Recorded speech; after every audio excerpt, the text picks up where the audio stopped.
পূজার শ্রেষ্ঠ উপাসনা স্বামী বিবেকানন্দ প্রমাণ করে দিলেন হিন্দু ধর্মের পক্ষ থেকে।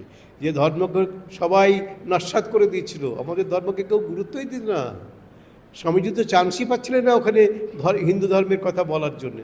যাক, ঈশ্বরের ইচ্ছাই, ওই শ্রীরামকৃষ্ণের ইচ্ছাতেই সব কিছু হলো। তিনি ওখানে দাঁড়ালেন হিন্দু ধর্মের প্রতিনিধি হিসাবে এবং হিন্দু ধর্মকে পৃথিবীর শ্রেষ্ঠ ধর্ম বলে প্রমাণিত করে দিলেন ওদের সামনে। ওই পণ্ডিতদের দেশে, অহংকারীদের দেশে তিনি প্রমাণ করে দিলেন আমাদের ধর্ম পৃথিবীর সর্বশ্রেষ্ঠ ধর্ম, সর্বপ্রাচীন ধর্ম। তার আগে কোনো ধর্ম পৃথিবীতে জন্মায়নি। হিন্দু ধর্মই সর্বপ্রাচীন ধর্ম এবং সর্বশ্রেষ্ঠ ধর্ম তিনি প্রমাণ করে দিলেন। আমার আর বলার সময় নেই, আজকে এই অবধি বললাম।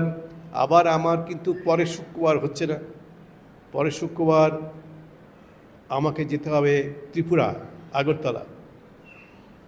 সেখান থেকে ফিরেই আবার তারপরের বৃহস্পতিবার দিন চলে যাব চাঁদপুর আমাদের আশ্রমে, সেখানে দীক্ষা অনুষ্ঠান আছে।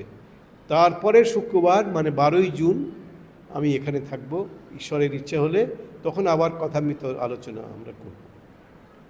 আমাদের কথামৃতের একটা দুটো শব্দ আমরা বলি, একটা দুটো বাক্য আমরা বলি, কিন্তু এদিক ওদিক অনেক কথা আমাদের এসে যায়। আসলে আমাদের কথা তো অনন্ত, এই কথার শেষ কে করবে? রবীন্দ্রনাথ বলছেন, শেষ নাহি যে শেষ কথা কে বলবে। রবীন্দ্রনাথের কথা, ওর পরে তার কেউ বলতে পারবে না কথা। শেষ নাই যে শেষ কথা কে বলবে। তাই যে কথার শেষ হয় না, অনন্ত কথা চিরকাল বলা হচ্ছে, চিরকাল বলা হবে।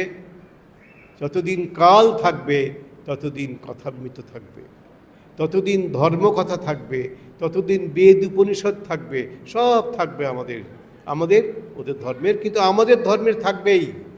আমাদের ধর্মটি হচ্ছে, শ্রীরামকৃষ্ণ বলছেন, সনাতন ধর্ম।